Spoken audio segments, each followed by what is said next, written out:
Saudara-saudari sekalian yang terkasih dan dikasihi Tuhan, kita berjumpa lagi dengan Renungan Harian Katolik Paroki Tomang, Gereja Katolik Maria Bunda Karmel, Senin 13 Oktober 2025.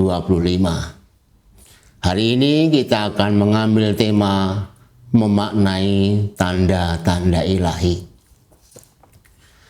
Kita berada di zaman yang diiringi dengan digitalisasi. Semua serba digital. Dan kita dalam renungan ini kan juga digital ya.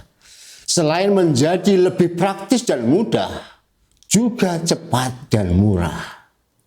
Namun apapun model digitalnya, perjumpaan dari muka ke muka tak pernah bisa tergantikan. Kita butuh relasi yang tanpa sekat, tanpa batas. Rupanya realitas yang seperti ini tidak jauh beda dengan alur sejarah keselamatan. Selama ribuan tahun relasi Allah dan manusia diikat oleh sabda. Melalui para nabi, Allah menyampaikan sabdanya. Namun manusia tidak ngerti-ngerti juga. Malahan para nabi disiksa dan juga dibunuh. Oleh karena itu Allah mengubah cara dengan turun langsung melalui anaknya sendiri yang menjadi manusia. Allah ingin berinteraksi secara fisik, terlihat dan nyata. Maka kehadiran Yesus adalah tanda yang paling nyata tentang belas kasih Allah bagi hidup kita. Namun manusia masih belum bertobat dan percaya juga. Pertanyaannya, mengapa kok bisa begitu? Saya ingin mengajak Anda untuk melihat 3 poin berikut ini. Yang pertama, tentang tanda. Yesus mewartakan kerajaan Allah dengan kata-kata dan tindakan yang nyata. Sabda Allah dibaca dan diajarkan. Aneka mukjizat dilakukan, orang berdosa diampuni, yang sakit disembuhkan, bahkan yang mati pun dihidupkan kembali oleh Allah. Yesus telah menampilkan wajah belas kasih Allah Bapa. Allah yang semula hadir dalam misteri ilahi, kini tampak dalam diri Yesus yang dapat dilihat secara kasat mata untuk menyelamatkan dunia ini. Namun banyak orang masih tidak percaya dan malah meminta tanda. Tindakan Allah melalui Yesus Kristus tetap sulit diterima oleh mereka. Tanda-tanda heran yang melampaui pikiran dan hati tidak cukup mengubah hidup manusia untuk memandang keagungan Allah. Kasih Allah yang begitu luar biasa mulia tidak membuat manusia menjadi percaya. Itulah fakta yang kita temukan di dalam konteks tentang tanda. Lalu kita masuk ke poin yang kedua, fenomena ekstrim. Kitab suci hari ini menampilkan realitas yang ekstrim.